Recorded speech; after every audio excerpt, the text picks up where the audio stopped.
A week ago, I traded in my iPhone 17 Pro for the brand new iPhone Air.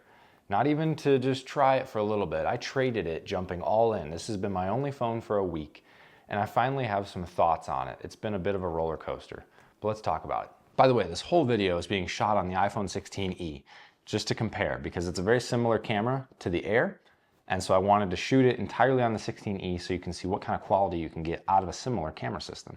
Hey, if you're new here, thanks for watching. If you're into technology like I am, be sure to subscribe down below to stay tuned for more videos. So my intention for this video, I'm not going to be comparing it to the 17 Pro or to the 16e or to anything else. I'll do more comparison videos of it later. I just really want to talk about my experience using it for the last week and whether or not I'm going to be sticking with using it as my main phone. So it really has been a roller coaster using this thing. When I first got it, I was so hyped and so excited because it finally felt like the answer to a lot of the problems I had been having. So if you've been following my channel for a while, I was a 16e user before the 17 Pro. And I like the 16e a lot. I'm fine with the main camera. I'm fine with most of what that phone has to offer. I think the only thing that was really missing for me was 120 hertz. And so this solved that. It's basically a 16e with 120 hertz, a little bit bigger, right? And then on the 17 Pro side of things, I like that phone a lot as well. I like all the cameras, but I could live without them. And I just think the weight is a little too much. And so this scales the weight down. And so it sits perfectly in the middle between something like the 16e and the 17 Pro. And for the first few days, it really did feel like the answer to all those problems. Like, this is the perfect phone. I'm going to use this forever. And then the honeymoon phase kind of wore off rather quickly. And don't get me wrong, this video is not knocking the Air. This is an amazing feat of engineering. Like, awesome. And I think it's an excellent phone for pretty much anybody out there. But that's exactly my problem, is I don't know exactly who this phone is for. And that's kind of where I've arrived after a week of use. And while we're talking about how thin and light it is, everybody's comment is always, oh, well, you put a case on it and it makes it thicker. So this is a case that I have. I just got it from Five Below. It's not sponsored, nothing. It's literally like a $6 case. And so you put it on there and it's still pretty darn thin. It just adds a little bit of bulk grip to the phone. Like, I can still wrap my fingers all the way around it. It is not bulky. Putting a case on the Air is just not a big deal. And I actually prefer using it that way. It has been super slippery with the polished titanium edges. It's been slick. It's been slippery. There's nowhere to grab the phone and pick it up easily. And so having a case on it does make it easier for me. Again, it doesn't add so much bulk that it's like a regular phone again, but it just makes it easier. The camera system. The camera system's a bit of a mixed bag for me because, like I say, I was using the 16e with the single 48 megapixel camera, and this is essentially the same thing. It's a little different, but it's pretty much the same thing. And it's fine. You get your standard 24 millimeter and then you get your 50 millimeter cropped in. It's fine. But after having been used to the 17 Pro, especially with the new 4X and the 8X focal lengths, it's kind of hard to give that up. But I can live without it, okay? And so the camera system for me is not a huge deal breaker, but it is nice to have the Pro camera system. But this, for what it is, for the photos, for the camera, is super good. I just wish it had the ability to take raw photos. That would be sweet. Battery life. People are knocking this thing for battery life and assuming that it's going to be super bad. I'm like, this whole thing is basically battery. If you've seen the teardown, the whole phone is battery. The actual internals, the smart computer components of the phone are all inside of here. They call this part the plateau, the camera bump. That's the phone. This is all battery. And so it's kind of an amazing feat of engineering. And so this part up here tends to get warm when it's under load because that's the actual phone. But battery has actually been super solid. Like I say, coming from the 16e, which has amazing battery life, to the 17 Pro, which also has honestly amazing battery life, this has been right on par. It's not as good as the 17 Pro, sure, but it's not terrible at the same time. Like, I don't really think about the battery. I'll just plug it in if I'm driving. I'll plug it in here and there if I think about it, just put on a MagSafe charger. And that's about it. I don't charge it overnight. I'm not a chronic charger like that. I just kind of will just top it off when I think about it. If I'm sitting at my desk, I'll plug it in.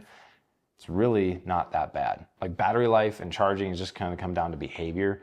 And so if you're gonna start the day at 100%, would it get you through a full day?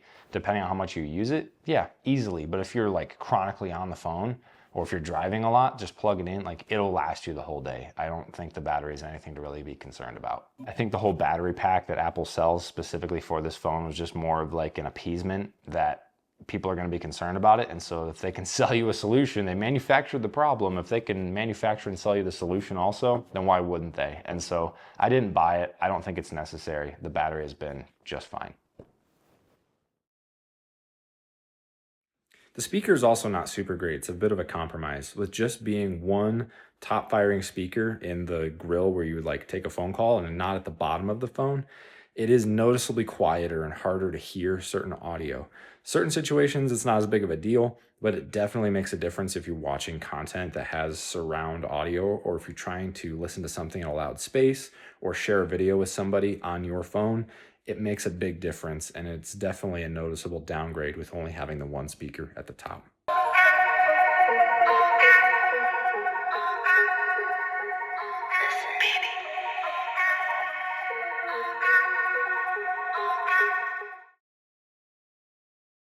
The next thing I want to talk about is the screen size. This is perfectly positioned between the regular size, like the Pro or just the 17 iPhone, and then the Pro Max, the big one. And so it's a little bit bigger than what I've been used to. And to be honest, at first I really liked it, but as the days have worn on, I've actually not been crazy about it. Yeah, like the thinness of the phone helps to be able to grab it and reach, but I am just not a big screen phone person. Like I don't consider myself to have very small hands. Like I can easily wrap this thing and hold it, and like it's not like it's hard to reach, it's just more uncomfortable than what I've been used to with the smaller form factor. And after a couple of days, the novelty has kind of just worn off. Similar to how I experienced the 15 Pro Max a couple years ago, where it feels great at first, and then after a couple days, you're kind of just like, you know what, I'm over it. I'd rather have the smaller screen again. It's kind of similar with this. I'm just kind of over the larger screen. I prefer the slightly smaller size device. And that's a little bit of a frustration that I have just with Apple as a whole. Again, I'm not comparing this directly in this video. In another video, I'll compare it against my wife's 13 mini. I'll compare it against my 16e and against the 17 Pro also. But it just feels like for the last few years, Apple has been solving for a problem that people have not really, like they've been communicating, but they haven't really figured out yet. So what I mean by that is they have the mini phone, right? And so you have small form factor and it didn't sell well. So then you scale it up and you do the Plus, the big phone. That didn't sell well. And so now you're kind of like in this weird in between where it's like the Plus size, the big screen, but it's thinner and lighter. I don't know. It just kind of feels like I understand why they're doing it. It's setting the stage for the future. It's setting the stage for the foldables. And like I said, it's an amazing, amazing device on its own in a vacuum. But if you're trying to replace it as like the mini or the plus size lineup, it just feels weird, especially once you get to the price. And that is my biggest sticking point with this phone is the price. So let's talk about that next. At $1,000, this phone really does feel like the iPhone 10 from back in the day, where it's the fresh redesign. It's at that $1,000 price point. It is the one that feels newest and most fresh, and honestly, probably the last decade, which I think is great if you're into that. But also, the tech has come so far along where you're not really missing a whole lot by skipping this phone. Whereas rewind back to the iPhone 10 just 7 years ago, and that one felt fresh. What was the alternative? You can get the standard phone like the iPhone 8 with the home button on it, or you splurge for the new fresh design with multiple cameras and just the crazy overhaul. And so this is kind of that crazy overhaul, but it largely is the same thing as what we already have in the iPhone 17, even in the 16e, in the Pros. And so it's not like by skipping it, you're missing out on the major redirection of the future. Like it's thinner. And that's about it. But that's not a bad thing. The lineup is fantastic overall throughout the entire year. And so right, with that price point of $1,000, it's not the cheapest phone. That's the 16e, right? It's not the most bargain, the most bang for buck phone. That's the regular 17. You get the most for the most affordable price. It's not all the bells and whistles and all the features and everything you could ever ask and want for in a smartphone. That's the Pro and the Pro Max. And this sitting tucked right underneath the Pro and Pro Max, it is at the price point where you should be getting most everything, yet you're getting pretty much just a 16E. And so price-wise, I understand why it's priced so high because of the engineering, because of the luxuriness of it. But price-wise, it sits high at $1,000. For just $100 more, you get the Pro with all its camera upgrades and with all its internal upgrades and the battery upgrades. Like, that's a pretty tough proposition on this guy when you consider the price point compared to the Pro. Where I think it makes more sense feature-wise is sitting between the 16E and the regular 17. And again, I understand why it doesn't. And if you're just looking at cameras, that makes sense, right? But most people do just look at cameras.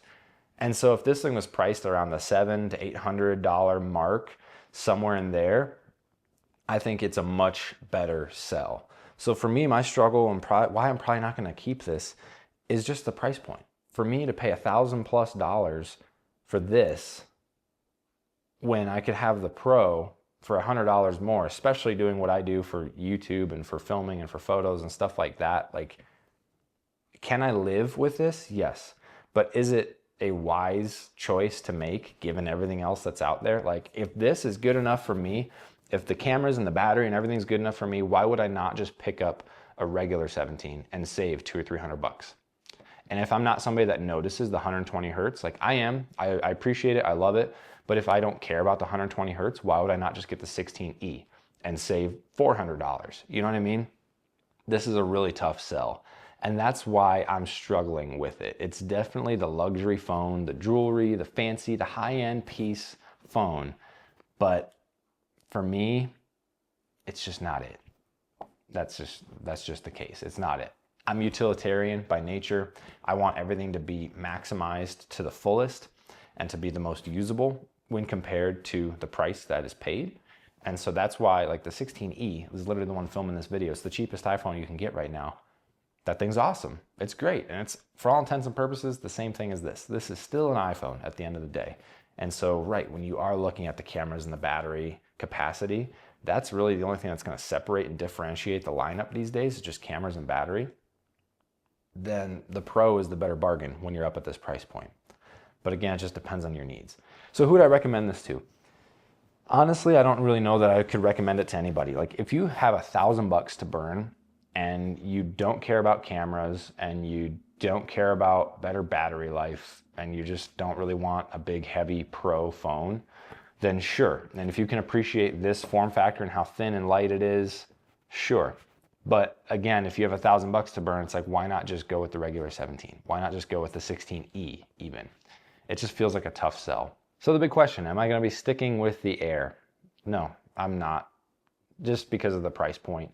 Like I say, with all the features and with everything considered, if this phone was priced closer to the 16E or closer to the 17 mark, where you're saving hundreds of dollars over that Pro, then sure, I would consider it. But for what I need, for what I do, and for the price point that it's already sitting at, the Pro just makes more sense for me personally. What do you think? Have you checked out one of these phones yet? Have you held one at the Apple Store, at Best Buy? It literally does feel like holding a display in your hand. It's super, super cool, but we have to weigh all things. Price point, features. It's a tough sell at the end of the day. Thank you so much for watching, and I'll see you in the next one.